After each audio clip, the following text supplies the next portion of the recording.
Good day, everyone. I am Ranjil Gael Diginian, and I will be your first reporter on the topic Behavioral Analysis by Skinner. Before we go on with our topic, I would like to firstly share this vignette or a short written description about a certain event. Erik Erikson believed that people go through a series of identity crises or turning points that leaves them vulnerable to major changes in how they see themselves. And one of those people who go through identity crisis was Fred. His first identity crisis was during young adulthood. There was a time in his life nga he was surrounded by an undergraduate degree in English. Fred thought that being part of the literary world would help him mold his identity. So when he got home, he told his parents about it, and his father was doubtful. Pero he still agreed to allow Fred to become a writer. He just warned his son the necessity of finding a job, but still he allowed his son to become a writer and use their third floor attic into a study room. So every morning, he will climb 2 flights of steps and dito nagsugod na siya sa iyang career as a writer. Unfortunately, nothing happened. He was working for 3 months trying to be an imaginative and clever writer until he realized that his works are very poor. Siguro for him, he felt na murag trash ang iyang mga ginabuhat, or maybe he was never satisfied with his works. And because of that, iyaha giblame iyahang parents, ilahang hometown, and the literature itself because of the failure that he felt. So grabe kayo ang na-feel na frustration and madness ni Fred no na iya jud giisa-isa og blame ang nakapalibot sa iyaha. He wasted time with non-productive activities, sitting in the family library for long periods of time, remaining absolutely motionless in a kind of catatonic stupor.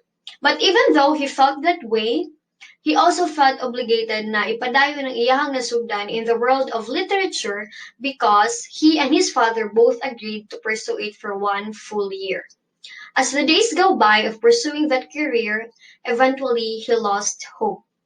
In Erik Erikson's point of view, what happened to Fred was a time of identity confusion, a time to discover who he is, where he was going, and how he was going to get there. But for Fred, he referred that event of his life as his dark year. The young man who experienced this dark year was Burroughs Frederick Skinner, who later became one of the most influential psychologists in the world, but not until he experienced a second identity crisis, as we discussed in our biography of Skinner. The overview of behavioral analysis. During the early years of the 20th century, while Freud, Jung, and Adler were relying on clinical practice, and before Eysenck, Costa, and McRae were using psychometrics to build theories of human personality, there was an approach called behaviorism na materialized gikan sa laboratory studies sa mga animals and human. And there were two pioneerings of that approach nga mao sila Thorndike and Watson. But si Skinner ang pinaka associated with the behaviorist position nga iyaha pong behavioral analysis is a clear departure from the highly speculative psychodynamic theories nga na-discuss during sa atoang first term sa chapters 2 to 9. But si Skinner, iyahang gilesan ang iyahang mga speculation and focus only sa observable behavior. Wala pud gi-claim ni Skinner na kanang observable behavior is taman or limited ra pud na siya sa mga external events such as environment and social influences. Tungod sa stricto na abidance ni Skinner sa observable behavior, he was able to have another approach, which is radical behaviorism, a doctrine that avoids all hypothetical constructs or an explanatory variable which is not directly observable, such as ego, traits, drives, needs, hunger, and so forth. In addition to being a radical behaviorist, Skinner can rightfully be regarded as a determinist and an environmentalist. As a determinist, wala or kaning dili siya agree sa idea of volition. What is volition?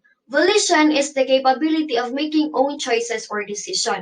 Para sa iya daw, ang atoa behavior as an individual kay dili daw na siya gikan sa atoang free will, but rather it is lawfully determined and can be studied based on science.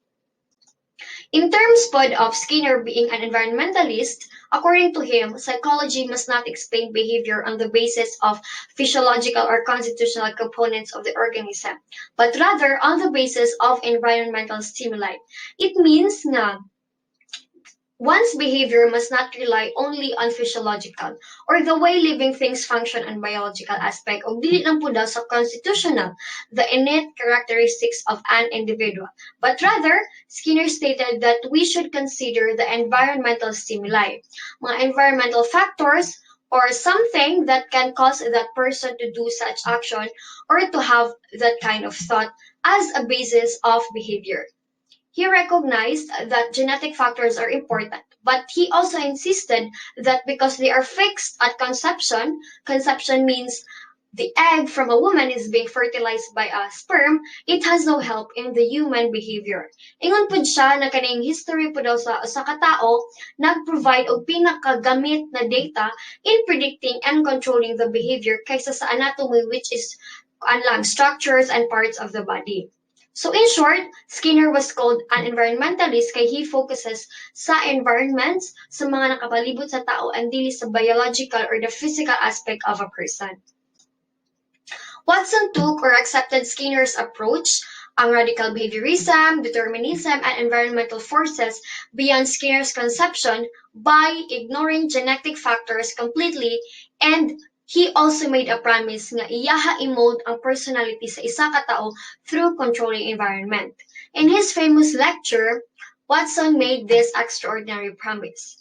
Give me a dozen healthy infants, well-formed, and my own specified world to bring them up in, and I'll guarantee to take anyone at random and train him to become any type of specialist I might select.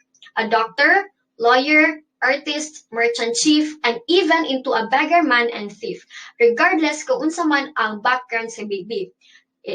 Kani ba iyahang talents, iyahang penchants, iyang tendencies, abilities, vocations, and even the race of his ancestors. So he will train that baby not by his genetic aspect, but through the environment. So some of the radical behaviors agree kung unsa tong stand ni Watson, but it led so much discussion and debate. Now let us talk about the life of B.F. Skinner or Bruce Frederick Skinner. He was born on March 20, 1904 in Susquehanna, Pennsylvania, the first child of William Skinner and Grace Mange Burroughs Skinner. His father was a lawyer and an aspiring politician, while his mother stayed home to take care for their two children. So nagkani si Skinner is nagdako ni siya sa komportable, happy o upper middle class home where iyahang parents always jud ginatudlo sa ilaha ang value sa temperance, sa honesty, sa service ug hard work. Kani pong mga Skinners, Presbyterian ni sila. Akong gi-search kung unsa ning Presbyterian, it is a church or denomination that origins in Great Britain, particularly in Scotland. But si Fred, he was rarely called as Burroughs or BF, began to lose his faith during high school. And after losing that faith, wala na siya nag-practice of any kind of religion. When Skinner was 2.5 years old, he got a brother named Edward. When he was born, Fred felt na love siya sa iyang parents. Pero, na-feel po niya na pag-abot sa iyahang manghod nga mao si Edward, na-feel niya nga mas love si Edward sa iyahang parents. He was simply more independent and less emotionally attached to his father and mother. As a child, Skinner was inclined toward music and literature. From an early age, he was interested in becoming a professional writer, a goal he may have achieved with his publication of Walden 2 when he was well into his 40s.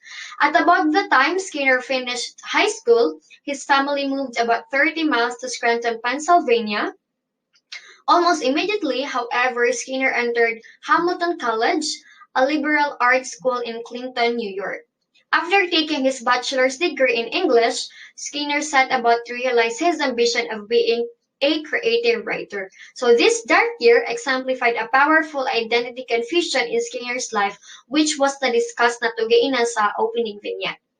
Unfortunately, pagtungtong ni Fred sa college. He was first year at that time when Edward suddenly died. With that event sa ilahang family, his parents became progressively less willing to let their older son go. So they wanted na itighten ang ilahang relationship with Fred and himuon siyang family boy. And indeed, they succeed in keeping him financially obligated even after nahimo si Fred nga well-known name in American psychology. At the end of this unsuccessful dark year, he faced another task, which is to find a new career and a new path. And at that and that was the time when psychology entered the picture. After niya gibasa ang works ni Pavlov and Watson, Fred was now sure and determined to take the path which is to be a behaviorist. According to Elms, knowing nga kani si Fred naka-experience na siya o kining identity crisis, it was a normal or a usual reaction nga mahimong determinado o desidido na i-take na nga career. Although Fred had never taken an undergraduate psychology course, Harvard University still accepted him as a graduate student of psychology. After he completed his Doctor of Philosophy in 1931, Skinner received a fellowship from the National Research Council to continue his laboratory research at Harvard. Now, confident na kaayo si Fred sa iyang identity as a behaviorist. So, sa iyang confident, naghimo na siya plan for himself for the next 30 years of his life. So much happened to Fred's life after he became a fellowship in Research Council. And when it ended, he looked for a job and he became a teacher and researcher at the University of Minnesota for 9 years. He got married to Yvonne Blue and had two daughters, namely Julie, born in 1938, and Deborah or Debbie, born in 1944. During his Minnesota years, Skinner published his first book, The Behavior of Organisms. But beyond that, he was involved with two of his most interesting ventures, the Pigeon-guided missile and the baby tender built for his second daughter, Debbie. So both projects brought frustration and disappointment, emotions that created a big chance na muled na pud ni sa iyang second identity crisis. So before we go on, let us have first a brief information kung unsa man ni ang iyang duha ka projects. So pigeon-guided missile, by using trained pigeons and hydraulic guidance, Skinner and his team developed a method to create the first smart bomb that could be guided to its target with great accuracy in order to save lives. In those days, there were no guided missiles. And the pigeons will be rewarded with food if they can execute the task properly. In an effort to secure the needed funds, he prepared a film of trained pigeons pecking at the controls of a missile and guiding it toward a moving target. So after viewing the film, ang mga government officials were interested and awarded General Mills a substantial grant to develop the project. In 1944, Skinner dramatically demonstrated to government officials the feasibility of the project by producing a live pigeon that erringly tracked a moving target. So despite sa kanindot sa demo ni Skinner about ito nga project, ang uban nga nananaw kay nangatawa lang, and most of them were doubtful sa presentation na gihimo ni Skinner. So finally, after 4 years of work, more than 2 of which were full-time, Skinner was notified nga dili na makaya o provide or matagaan og tabang financially. So ang katong pigeon-guided missile the project is na-end ra pud siya. Shortly after Skinner abandoned Project Pigeon and immediately before the birth of his second daughter Debbie, na-involved na pud siya into another venture, the baby tender. It was essentially an enclosed crib with a large window and a continuous supply of fresh air. It provided a physically and psychologically safe and healthy environment for Debbie, one that also freed the parents from unnecessary tedious labor. The Skinners frequently removed Debbie from her crib for play, but for most of the day, she was alone in her baby tender. And because of that project na ay article na gibuhat sa gikan sa Ladies Hope Journal nga na-publish sa katong project ni Skinner. And a lot of parents na himong interesado that they want that device to be sell on market. However, nagka-problem sila between his associations and led to abandonment with the venture. At that point in Fred's life, he was 40 years old and still dependent gihapon siya sa iyang parents in terms of financial. So he is struggling to write a book about verbal behavior and was still attached to his dark years 20 years ago. On August 18, 1990, Skinner died of leukemia. 1 week before his death, he delivered an emotional address to the American Psychological Association convention in which he continued his advocacy of radical behaviorism. At this convention, he received an unprecedented citation for outstanding lifetime contribution to psychology, the only person to receive such an award in the history of APA. During his career, Skinner received other honors and awards, including serving as William James Lecturer at Harvard, being granted the 1958 APA Distinguished Scientific Award and winning the President's Medal of Science. Precursor to Skinner's scientific behaviorism. For centuries, observers of human behavior known that individuals, when we do something, we are thinking the consequences that are pleasurable or kaning will do good in us. And of course, we tend to avoid sa mga consequences nga dili nato ganahan or kaning mga harsh na mga consequences. So first, psychologist that systematically studied the consequences of behavior was Edward L. Thorndike, who worked originally with animals and then later with humans. So observe that learning takes place mostly because of the effects that follow a response, and he called this observation the law of effect. It has two parts. The first stated that responses to stimuli that are followed immediately by a satisfier tend to be stamped in. In other words, behavior that has favorable or kaning satisfying ang consequences are most likely to happen again. As an example, kanang gi-compliment ka sa imuhang manager sa work because sa imuhang good performance, and that behavior would most likely to repeat because it has a good outcome. The second one is that responses to stimuli that are followed immediately by an annoyer tend to be stamped out. It is when a behavior has a bad consequences or mga dili satisfying na consequences. Example is kaning nalita sa meeting sa work. So probably dili na nato usbon ang behavior kay naa man siya laing outcome, which is kaning late ka sa work and wala pa jud ka na inform sa mga agenda sa meeting. So Skinner acknowledged that the law of effect was crucial to the control of behavior and saw his job as making sure that the effects do occur and that they occur under conditions optimal for learning. He also agreed with Thorndike that the effects of rewards are more predictable than the effects of punishments in shaping behavior. The second who also influenced Skinner was the work of John P. Watson. He studied both the animals and humans and was convinced nga ang consciousness o introspection kay walay role in studying human behavior. Watson also argued nga ang human behavior, like the behavior sa mga animals and machine, can be studied objectively or based sa facts. Iya pud ingon nga dili lang consciousness and introspection, but appeal pud ang notions of instinct, sensation, perception, motivation, mental states, mind, and imagery nga layo na sa area of scientific psychology. For Watson, psychology is prediction and control of behavior, and that goal is ma-reach lang na siya if i-limit ang psychology to those objective research nga naalang connection between sa stimulus and ang response sa stimulus. Now let us tackle conditioning. Skinner recognized two kinds of conditioning, the classical and operant.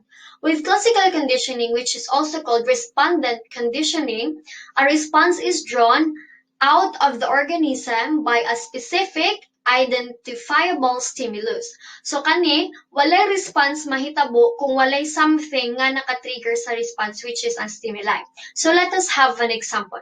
Kaning naata sa public area and nakadungog ta og familiar na ringtone sa imuhang phone. And your response would be checking your phone. And it turns out nagdili dayto imuha but sa lain dayto na tao nga kapareha nimo og ringtone. Ang stimuli diha is ang ringtone, which while ang imuhang response is checking your phone. So mao na ang classical conditioning. There is a response na ma-occur because na ay familiar or identifiable na stimuli. With operant conditioning naman, or called as Skinnerian conditioning, a behavior is made more likely to recur when it is immediately reinforced. So in this conditioning, a behavior is more likely mausab pa ni siya pag naay something nga maka-strengthen, maka-encourage isa ka tao. So let us have an example again. A child tends to complete his schoolworks because there will be a reward. Unsa man siya ng reward? Depende na ni. It might be a candy, or pahiman mo siya cellphone, or anything that can strengthen or that encourage that child na mahuman ang iyahang task. Shaping. With most cases of operant conditioning, ang desired behavior kay medyo lisod dyan siya magawas kung dili pa siya mahubog sa environment. And that's why Skinner used an approach called shaping. It is procedure in which the experimenter or the environment first rewards gross approximations of the behavior, then closer approximations, and finally, the desired behavior itself. So the method called reinforcement of successive approximations, ilahang ginabuhat ani is step by step ni siya in shaping. They require the subject to perform a behavior nga nagresemble or pare-pareho sa desired or kaning target behavior through reinforcement. So these behaviors are gradually changed. Nagkahinay-hinay ni siya og bago and ma-shape na ni siya into the target behavior. This kind of approach is very useful dyan siya in training animals such as dogs to perform difficult tasks. So makita di pa nato nga ang mga trained animals, wala lang nila na-attain ng mga skills and mga exhibition in just one day. And dili po na nila ma-attain if sila lang po. So naadyo na sila yung trainer, or dapat tugluan dyan na silang trainer, and gina-train dyan na sila step by step. Example, kaniyang paambakon sila sa hula hoop, and dapat masulod dyan sila without mistake.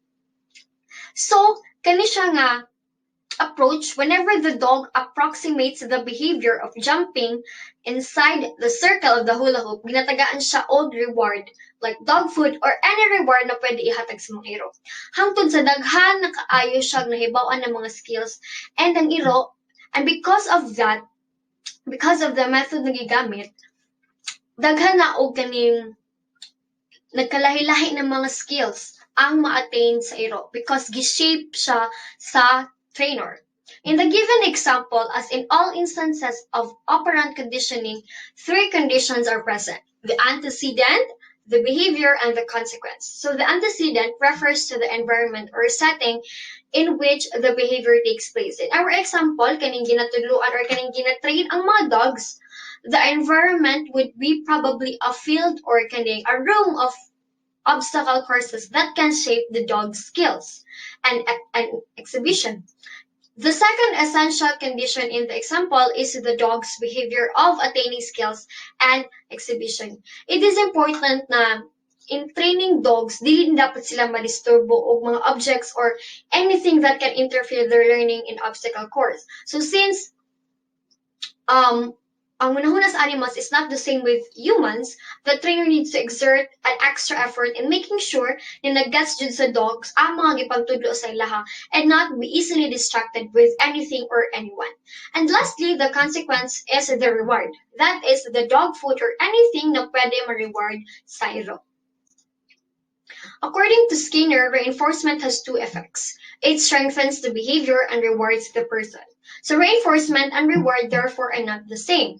Not every behavior na gi-reinforce is rewarding or pleasing to the person. So for example, people are reinforced for working, but many people find their jobs boring, uninteresting, and unrewarding. So reinforce exist in the environment and are not something felt by the person. It means that yes, work can be reinforcing in the sense na it can give money because na kay madawat na kwarta because of sweldo.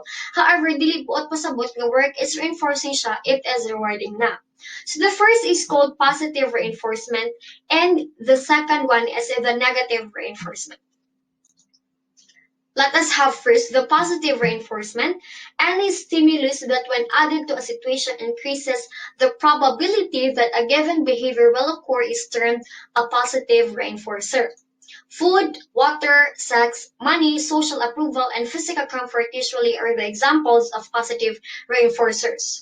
When made contingent on behavior, each has the capacity to increase the frequency of a response. For example, in water, if limpyo ang tubig nga gaagas every time we open na to ang faucet, then that behavior nga mag-open sa faucet is strengthened tungod sa beneficial environmental stimulus nga na add. Another example po is kanang gipalitan ka og cellphone and ang cellphone mao ang reinforcing stimulus. So gipalitan ka kay nakapasar ka sa exam. And kanang pagkapasar nimo sa exam, mao na siya ang behavior. So mao na siya. Again, ang positive reinforcement works by presenting a motivating reinforcing stimulus to the person after ang desired na behavior is napakita, making the behavior na mahitabo pa siya usab in the future. Next is the second is negative reinforcement, which is the removal of an aversive stimulus from a situation that also increases the probability that the preceding behavior will occur. There is an almost unlimited number of aversive stimuli, the removal of which may be negatively reinforcing. Anxiety, for example, is usually an aversive stimulus, and any behavior that reduces it is reinforcing. These behaviors might include exercising, repressing unpleasant memories, making excuses for inappropriate behavior, smoking cigarettes, drinking alcohol, and a multitude of other behaviors designed intentionally or unintentionally to reduce the unpleasant of anxiety. So another example po na same na situation sa positive reinforcement is naningkamot ka nga makapasar ka, which is mao na siya ang behavior. Naningkamot ka makapasar ka sa exam. Aron dili kwaon sa imuhang parents ang cellphone nimo nga mao ang aversive stimulus. So again, ang negative reinforcement, a response or behavior is strengthened by stopping, removing, or avoiding a negative outcome or aversive stimulus. So ato ag reinforce ang behavior na makapasar aron dili kwaon ug ma-avoid nato ang negative outcome nga mao ang kwaon ang cellphone if ever dili ta makapasar sa exam. So when we are thinking about reinforcement, let us always remember that the end result is to try to increase the behavior, whereas the punishment procedures are used to decrease behavior. So for positive reinforcement, let us think of it as adding something positive in order to increase a response. And for negative reinforcement, let us think of it also as taking something negative away in order to increase our response. Now, let us talk about the punishment. According to Skinner's definition, punishment is a procedure in which responses are followed by either the removal of a positive reinforcer or the presentation of a negative reinforcer or aversive stimulus. First is the positive punishment. Involves presenting an unfavorable outcome or event following an undesirable behavior. When the subject performs an unwanted action, some type of negative outcome is purposefully applied. So for example, is kaning wala nakakapasar sa exam. Wala kakapasar sa exam and then that is the behavior.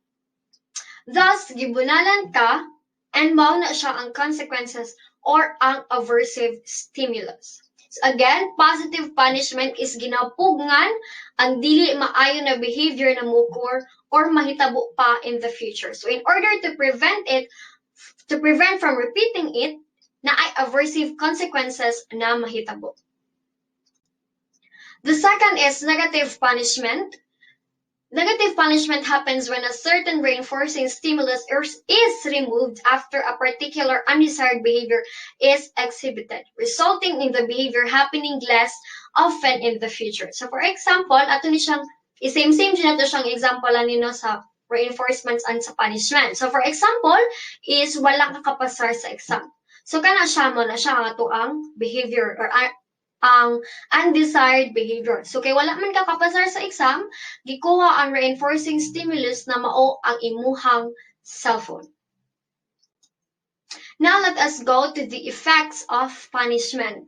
The control of human and animal behavior is better served by positive and negative reinforcement than by punishments. So the effects of punishment are not opposite those of reinforcement. When the contingencies of reinforcement are strictly controlled, behavior can be precisely shaped and accurately predicted. With punishment, however, no such accuracy is possible. Nga naman, yanong dili kaning there is no such accuracy is possible man because ang punishment is gibuhat siya for the reason nga pugngan ang usa ka tawo sa pagbuhat sa undesired behavior. When it is successful, people will stop behaving in that manner, but they still must do something about it. So what punishment do cannot shape the individual because sa punishment, we are not told what is the right thing to do. Diba? Ginabunalan lang ta. So, but we don't know what we should do or what are the right things to do. So it merely suppresses the tendency to act and undesirable behavior. Suppress means to stop or to not allow. So as a result, one effect of punishment is to just suppress behavior. For example, if a boy teases his younger sister, his parents can make him stop by spanking him. But unfortunately, this punishment will not improve his disposition toward his sister. It merely suppresses teasing temporarily or while in the presence of his parents. So there's a probability nga sumugon na pud sa bata nga lalaki ang iyahang igsuon. The second effect of punishment is conditioning of a negative feeling. By associating a strong aversive stimulus with the behavior being punished, sa atong example gaina, if ang pagbunol sa parents is very painful, it will begin to have a response such as crying or kaning or attack nga incompatible or dili siya mao sa behavior nga pagsungog sa younger sibling. In the future, ang bata nga lalaki makaunahuna na siya og kani mistreating or magsungog sa iyahang igsuon na upod usab. Their thoughts may raise a classical conditioned response, such as fear, anxiety, guilt, or shame. And those emotions will serve as a reminder for them in preventing that behavior na usabon na pod. Unfortunately, kani nga effect offers no positive word to the person. Lastly, the third outcome of punishment is the spread of its effects. In our example nga ang bata lalaki may simply learn na iyahang iwasan ang iyahang igsuon, ang iyahang parents, and may as well develop a negative feeling sa place kung asa siya gibunalan og ang gamit nga gihimong pangbunal sa iyaha. As a result, ang behavior sa bata nga lalaki sa iyahang family may become unstable or kaning shaky na ang iyahang treatment sa iyahang family. Yet, this behavior serve its purpose, which is bugngan ang future na mga punishment. Skinner recognized the classical Freudian defense mechanisms nga atong gitunan during our first terms as effective means of avoiding pain and its attendant anxiety. The punished person katong mga gipangbunalan kung unsa man ang klase punishment may fantasize, project feelings onto others, rationalize aggressive behaviors, or displace them toward other people or animals. Now let us have conditioned and generalized reinforcers. Food is an example of reinforcement for humans and animals. Why? For the reason nga ang pagkaon iyahang gina-remove ang feeling of deprivation. Kanang ang food iyahang gina-fill in niya ang needs sa usa ka tawo. But money is also an example of reinforcement. But how come na kaning money is reinforcement siya nga it cannot remove the feeling of deprivation?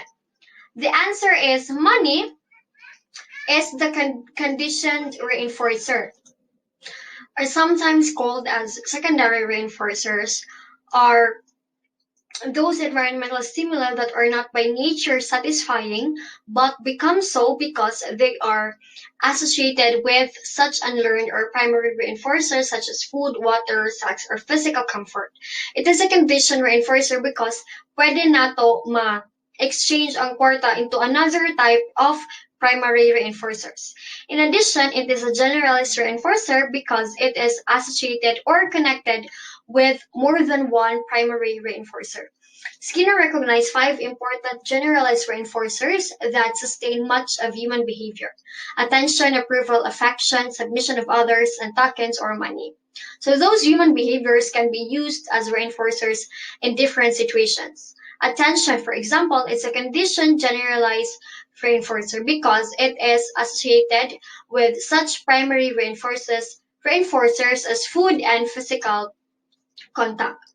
Ang ginapakaon ang ginapakaon pag ginapakaon ang bata or ginagunita nato sila, they are receiving attention from us. After the food and attention are occurring a number of times, ang attention is mahimo na siyang reinforcing through the process of respondent conditioning. Respondent or classical condition is katunang na ay response mahatag because of a familiar stimulus, diba? So, children and adults too will work for attention with no expectation of receiving food or physical contact. In much the same way, approval, affection, submission of others, and money acquire generalized reinforcement value. Behavior can be shaped and responses learned with generalized condition reinforcers supplying the sole reinforcement. Schedules of reinforcement. This schedule of reinforcement, ang mga behavior na mugawas after presenting a positive reinforcer or removing an aversive stimulus will have the tendency na magbalik-balik o behave in that manner. Ang pagbalik-balikan ang behavior, however, is subject siya to conditions under which training occurs. More specifically to the various schedules of reinforcement. Reinforcement can follow behavior on either a continuous schedule or an intermittent one. So in the schedule, sige ka og present og mga pwede nimo ma-reinforce so that makakuha ka og response from them. However, this type of schedule increases only the number of times sige ka og respond but dili na mahimong useful reinforcer in other matter. Kumbaga, gas-gas na siya or kining murag useless na siya na paggamit sa reinforcer. Kaya sige na naman mo siya present in order to get a response and dili na siya mahimong efficient. As an example, is sige ni mo tagahan og chocolate ang bata if mahuman niya ang iyang homework. In this manner, ma-develop na sa bata ang mindset na mag-expect na siya og chocolate and dapat mahuman dyan niya ang iyahang work so that makakaon na sad siya og chocolate. So it will become a cycle. It is effective if you want to develop a new behavior. But Skinner preferred another type of schedule which is intermittent schedule. It is used to reduce the amount or the frequency of reinforcement delivery after the target behavior has been initially acquired. So mas bet din ni Skinner na type of schedule because it is often applied to maintain or strengthen it. And dili lang mahimong efficient ang paggamit sa reinforcer but it also produce responses that are more resistant to extinction. In short, in order to get a response, dili kailangan na sige lang ka og ganing. Sige lang reinforcer. Unlike sa continuous, na dapat sige ka og ganing hatag, di ba? Sige kag hatag reinforcer aron na akay response na ma-receive. Which may result sige na mag-anad na ang imuhang ginatagaan ana. So, Forster and Skinner recognized a large number of reinforcement schedules, but the four basic intermittent schedules are fixed ratio, variable ratio, fixed interval, and variable interval. So, ratio refers to the ratio of responses to reinforcers. So, fixed ratio, the organism is reinforced intermittently according to the number of responses it makes. So in this schedule, makuha nimo ang imong reward for every number of response na imuhang giset. So imagine nagatrain ka og dog. So tagaan mo siya og dog food if makasulod or makaambak siya sa hula hoop 5 times. So after niya mahimo to for 5 times, tagaan na nimo siya og pagkaon. So imo na pud niya usab for 5 or pila ka times na imuha gusto and tagaan na pud nimo siya og pagkaon. So the schedule is fixed. The dog will consistently receive the food every 5 times na makasunod or makaambak siya sa hula hoop. So that is fixed ratio.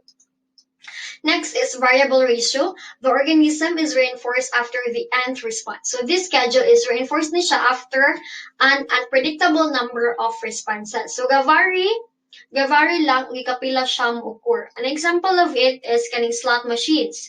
In slot machines, you are going to draw a coin for it to work. And sa ikaduha nimo paghulog sa coin, nakadaog ka. But it doesn't mean nga every second time lang ka makakuha og reward. Pwede ni siya sa ika-4, ika-6, or even 10th time na paghulog nimo sa coin. So walay fixed na ikapila nimo siya dapat maghulog og coin so that you can get a reward. So wala siya ang variable ratio. Depende rin na siya. Reinforcement is provided after varying sets of responses. So gavary lang siya, unlike sa fixed ratio nga na set number of responses so that you can get the reward or reinforcement. Now let us go to the interval. The first interval is in the interval schedule is fixed interval. The organism is reinforced for the first response following a designated period of time. So in this schedule, it talks about the time. Fixed interval indicates that the organism is rewarded for its first response after every 5-minute interval. So let us have an example in a real-world setting. You are working and makuha nimo imuhang sweldo every 7 days. So weekly paycheck, which may results higher response rate as payday approaches. So motivated na kayo ka magtrabaho, motivated na kayo ka nga humanon ang imong mga butunan for the week because you're looking forward for the paycheck at the end of the week. So you're looking forward for the reinforcement na imuha madawatan. So that is fixed interval.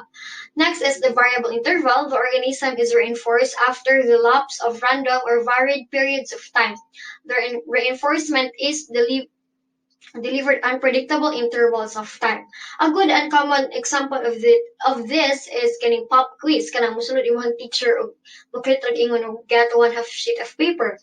And let us have a quiz to test our knowledge kung nagpaminaw ba dito sa klase or nabudget tinatunan. So while these quizzes occur with some frequency, dili gyud nato exactly ma-predict or mahibaw-an karon sa tamang quiz. So 1 week we might end up having 2 to 3 quizzes, but pwede pud 1 week wala tay quizzes. So that is variable interval schedule. Now let us talk about extinction.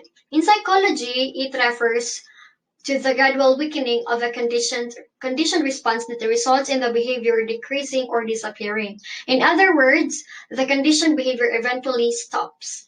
Responses can be lost for at least 4 reasons. First, they can simply be forgotten during the passage of time. Second, and more likely, they can be lost due to the interference of preceding or subsequent learning. Third, they can disappear due to punishment. And fourth cause of lost learning is extinction, as what I've explained a while ago, defined as the tendency of a previously acquired response to become progressively weakened upon non-reinforcement. Operant extinction takes place when an experimenter systematically withholds reinforcement of a previously learned response until the probability of that response diminishes to 0. So let us have an example.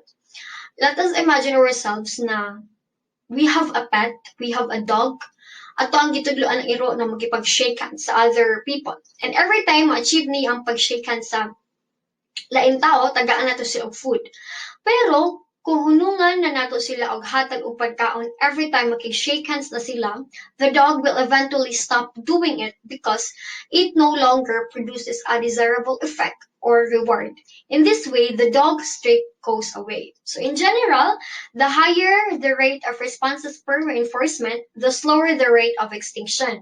The fewer responses an organism must make or the shorter the time between reinforcers, the more quickly extinction will occur. So this finding suggests that praise and other reinforcers should be used sparingly in training children. The human organism. Our discussion of Skinnerian theory to this point has dealt primarily with the technology of behavior, a technology of a technology based exclusively on the study of animals. But do the principles of behavior that is collected from the experiments sa kaning rat na kailangan i-press ang lever para makakuha og food o katong pig yun, nag-train ni Skinner to peg a target and be rewarded if makomplete nila ilahatas, can the experiments be also applied to the human organism? So pwede po ba ma-apply to siya sa tao? Skinner's view was that an understanding of the behavior of laboratory animals can generalize to human behavior, just as physics can be used to interpret what is observed in outer space, and just as understanding of basic genetics can help in interpreting complex evolutionary concepts. So Skinner agreed with John Watson that psychology must be confined to a scientific study of observable phenomena, namely behavior. Science must begin with the simple and move to the more complex. This sequence might proceed from the behavior of animals to that of psychotics, to that of mentally challenged children, then to that of the other children, and finally to the complex behavior of adults. Skinner therefore made no apology for beginning with the study of animals. According to Skinner, a human behavior or a human personality is shaped by three forces: the natural selection, cultural practices, and the individual's history of reinforcement, which we have just discussed.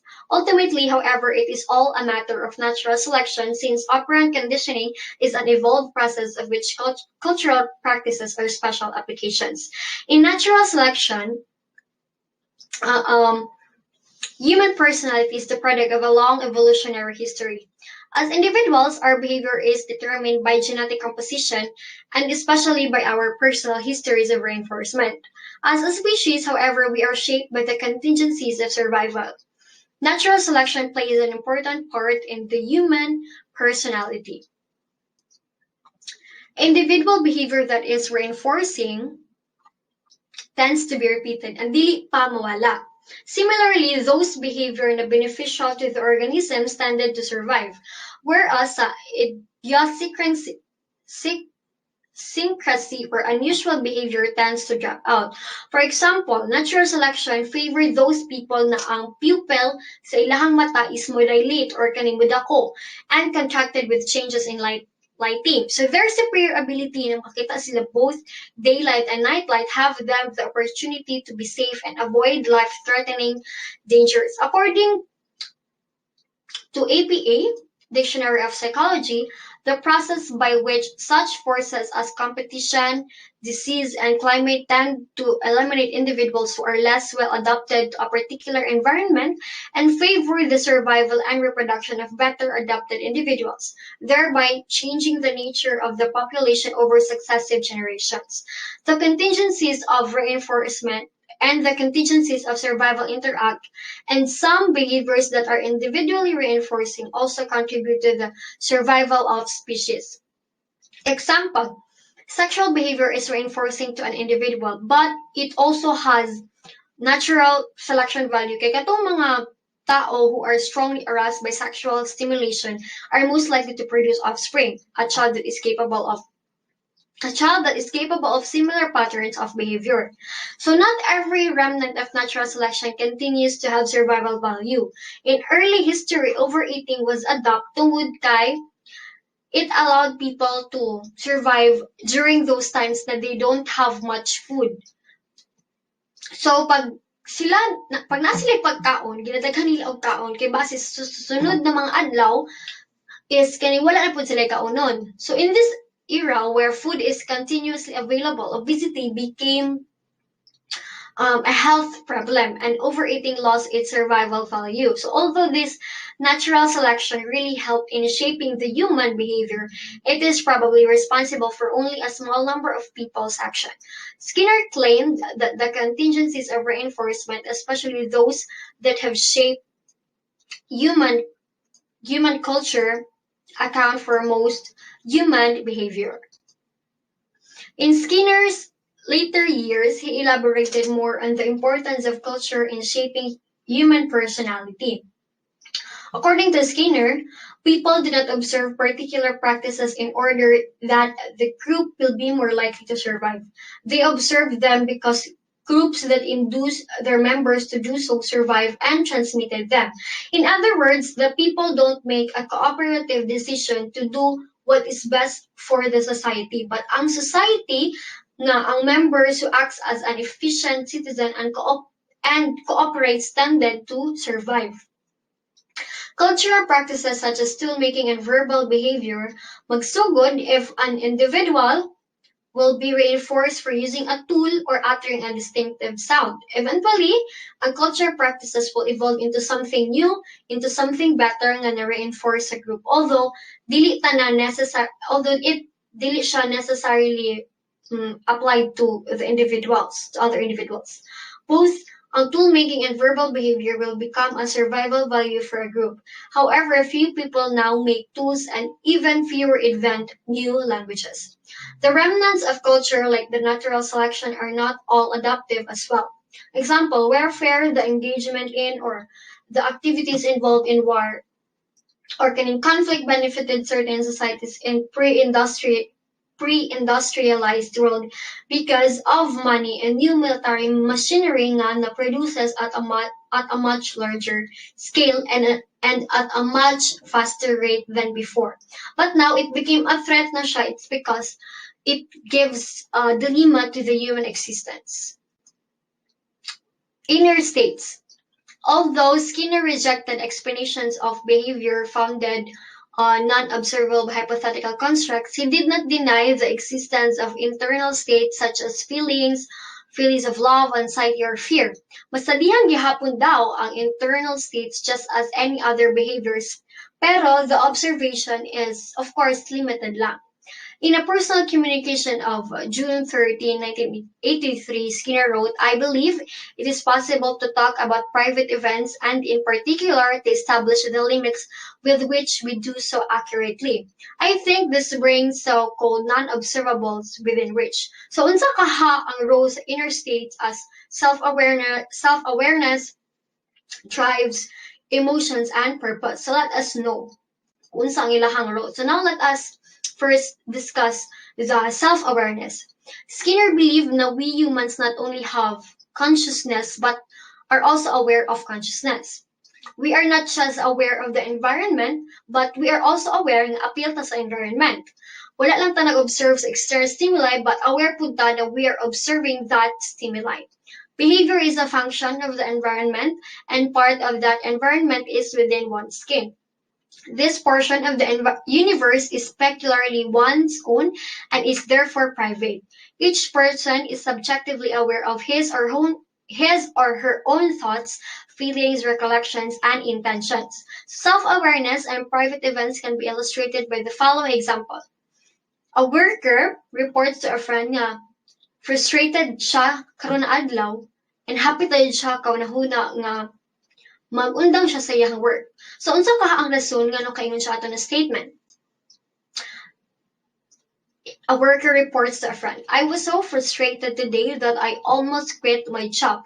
What can be made of such a statement? First is the report itself as verbal behavior and as such can be studied in the same way as other behaviors. Second, the statement that she was on the verge of quitting her job refers to a non-behavior.